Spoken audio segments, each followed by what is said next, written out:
ഏറ്റവും പ്രധാനമായിട്ടുള്ളത് നിരവധി തെളിവുകൾ, ഡിജിറ്റൽ തെളിവുകൾ അടക്കം ഒരു ഗൂഢാലോചന കുറ്റം തെളിയിക്കുക. അത് വളരെ ശ്രമകരമാണ് എന്നുള്ളത് സമ്മതിക്കുന്നു. പക്ഷേ ആ ഗൂഢാലോചന കുറ്റത്തിന് വളരെ വ്യക്തമായ തെളിവുകൾ എന്ന് പറയുന്നത് നമുക്ക് ലഭിക്കില്ല. സാഹചര്യ തെളിവുകൾ, ഒപ്പം തന്നെ റെക്കോർഡഡ് സന്ദേശങ്ങൾ, അല്ലെങ്കിൽ അതുമായി ബന്ധപ്പെട്ട് സമർപ്പിച്ച ഒരുപാട് തെളിവുകളുണ്ട്. അത് ദിലീപിന്റെ കത്ത് മുതൽ ബാലചന്ദ്രകുമാർ നൽകിയ ഓഡിയോ സന്ദേശങ്ങൾ മുതൽ ഒരുപാട് തെളിവുകൾ, ഡിജിറ്റൽ തെളിവുകളൊക്കെ അവിടെ നിലനിൽക്കുന്നുണ്ട്. അപ്പോൾ ഇതൊന്നും പര്യാപ്തമായിരുന്നില്ല ദിലീപിലേക്ക് എത്താൻ എന്നാണ് കോടതി വിധിച്ചിരിക്കുന്നത്. അതുകൊണ്ട് തന്നെ ദിലീപ് കുറ്റക്കാരനാകുന്നു. സ്വാഭാവികമായിട്ടും അതിജീവിത കഴിഞ്ഞ 8 വർഷമായി അനുഭവിക്കുന്ന ട്രോമ, അതിന് നീതി ലഭിച്ചിട്ടില്ല എന്ന് തന്നെയാണ് വിശ്വസിക്കുന്നത്. കാരണം ഗൂഢാലോചനയില്ലാതെ കൂലിത്തല്ലുകാരെ മാത്രം അകത്താക്കിയത് കൊണ്ട് ഇവിടെ കാര്യങ്ങൾ തീരുന്നില്ല. അപ്പോൾ കോടതിയുടെ ഈ ഒരു നിരീക്ഷണം, അതിജീവിതയുടെ പ്രതികരണം തൽക്കാലം വന്നിട്ടില്ല. പക്ഷേ ഇനി അതിജീവിതയുടെ ഭാഗത്ത് കൂടുതൽ നടപടികൾ ഉണ്ടാകേണ്ടതുണ്ട്. അപ്പീൽ അടക്കമുള്ള കാര്യങ്ങളിലേക്ക് പോകുമെന്ന് തന്നെയാണ് സർക്കാർ വ്യക്തമാക്കുന്നത്. ഇനി കേസുമായി മുന്നോട്ട് ബന്ധപ്പെട്ട് എന്തൊക്കെയായിരിക്കും ഇനി നടക്കുക, ശുക്കൂർ?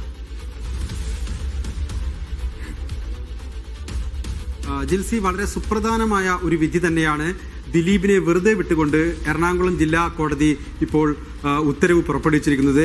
അതിൻ്റെ ആഘോഷ പ്രകടനങ്ങൾ ഇപ്പോൾ ദിലീപിന് ചുറ്റും നടക്കുന്ന ഒരു കാഴ്ചയാണ് അല്പം മുമ്പ് പ്രേക്ഷകർ കണ്ടത്. ഇത് ഇവിടെ അവസാനിക്കുന്നില്ല. രാഷ്ട്രീയമായും അതുപോലെ സിനിമാ രംഗത്തുമെല്ലാം വലിയ അലയൊലികൾ ഈ വിധിക്കുണ്ടാകുമെന്ന് രാവിലെ തന്നെ നമ്മൾ റിപ്പോർട്ട് ചെയ്തതാണ്. ഇപ്പോൾ തന്നെ ദിലീപിനെ ഏതാണ്ട് ഉടൻ തന്നെ അമ്മയിൽ നിന്ന്, ഇത്തരം ഒരു കേസിൽ പ്രതിയാക്കപ്പെട്ട ഉടൻ തന്നെ അമ്മയിൽ നിന്ന് പുറത്താക്കാൻ നേതൃത്വം തയ്യാറായിരുന്നില്ല. പിന്നീട് ചില സമ്മർദ്ദങ്ങൾക്ക് ശേഷമാണ് അമ്മയിൽ നിന്ന് പുറത്താക്കുന്നത്. അത് കഴിഞ്ഞ് കൃത്യം 1 വർഷം ജാമ്യം ലഭിച്ച് പുറത്തിറങ്ങി 1 വർഷത്തിന് ശേഷം ദിലീപിനെ തിരിച്ചെടുക്കുന്നുണ്ട്. തിരിച്ചെടുത്ത ഉടൻ വലിയ പ്രതിഷേധം വന്നതിന് ശേഷമാണ് പിന്നീട് ദിലീപ് സ്വമേധയാ അമ്മയിൽ നിന്ന് ഇറങ്ങി പോവുകയായിരുന്നു. നിലവിൽ നിയമത്തിന് മുന്നിൽ ദിലീപ് കുറ്റക്കാരനല്ല, അദ്ദേഹം കുറ്റവിമുക്തനാണ്. അദ്ദേഹത്തിനെതിരെ ഒരു തെളിവും തെളിയിക്കാൻ, അല്ലെങ്കിൽ ഒരു കുറ്റവും തെളിയിക്കാൻ കഴിഞ്ഞില്ല എന്ന് കോടതി കണ്ടെത്തിയതിന്റെ അടിസ്ഥാനത്തിലാണ് ഇപ്പോൾ അദ്ദേഹത്തെ കുറ്റവിമുക്തനാക്കിയിരിക്കുന്നത്. ആ അർത്ഥത്തിൽ അദ്ദേഹത്തിന് സാങ്കേതികമായി അമ്മയിലേക്ക് തിരിച്ചു വരാൻ തടസ്സമില്ല. ഒപ്പം തന്നെ ഫെഫ്ക അടക്കമുള്ള സംഘടനകൾക്ക് തിരിച്ചു വരാൻ തടസ്സമില്ല.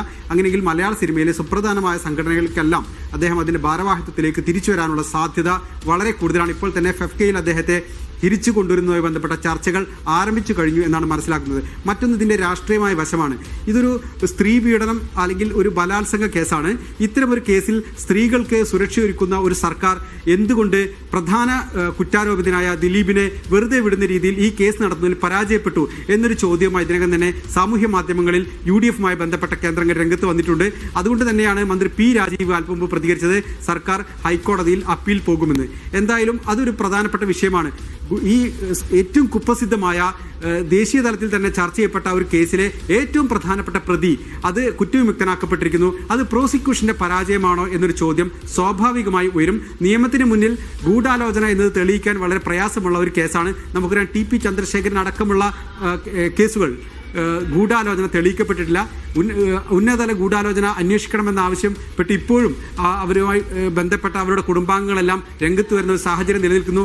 ആ അർത്ഥത്തിൽ ദിലീപിനെതിരെ വീണ്ടും അന്വേഷണം വേണം, അല്ലെങ്കിൽ ദിലീപിനെതിരെ മേൽക്കോടതികളിൽ പോയി അദ്ദേഹത്തെ ശിക്ഷ വാങ്ങിക്കൊടുക്കണമെന്ന ആവശ്യമെല്ലാം സ്വാഭാവികമായും ഉയരാം. പക്ഷേ നിയമത്തിന് മുന്നിൽ അദ്ദേഹം കുറ്റക്കാരനല്ല, അദ്ദേഹം കുറ്റവിമുക്തനായിരിക്കുന്നു. അദ്ദേഹത്തിന് മലയാള സിനിമയിൽ മറ്റ് ഭാരങ്ങളൊന്നുമില്ലാതെ സ്വാഭാവിക രീതിയിൽ ഇറങ്ങി പ്രവർത്തിക്കാനും ഒപ്പം തന്നെ സംഘടനകളുടെ ഭാഗമാകാനും ഒന്നും ധാർമ്മികമായ ഒരു പ്രശ്നവും നിലവിലില്ല എന്നുള്ളതാണ് ഈ വിധി കൊണ്ട് ഇപ്പോഴുണ്ടായിട്ടുള്ള മാറ്റം.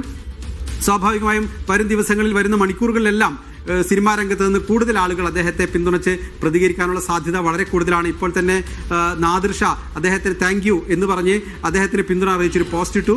മറ്റ് സിനിമാ രംഗത്തുള്ള ആളുകളെല്ലാം തന്നെ വരുന്ന മണിക്കൂറുകളിൽ സ്വാഭാവികമായും പ്രതികരിക്കും. ആ അർത്ഥത്തിൽ ദിലീപിന് ഇൻഡസ്ട്രിയിലേക്കുള്ള ഒരു തിരിച്ചുവരവിന്, ഇത് തിരിച്ചുവരവെന്നാണ്, അദ്ദേഹം ഇൻഡസ്ട്രിയിലുണ്ട്, പക്ഷേ പഴയ പ്രഭാവത്തോടു കൂടിയുള്ള ഒരു തിരിച്ചുവരവിന് ഈ സാഹചര്യം അവസരമൊരുക്കുമോ എന്നുള്ള പ്രധാനപ്പെട്ട ചോദ്യമുണ്ട്.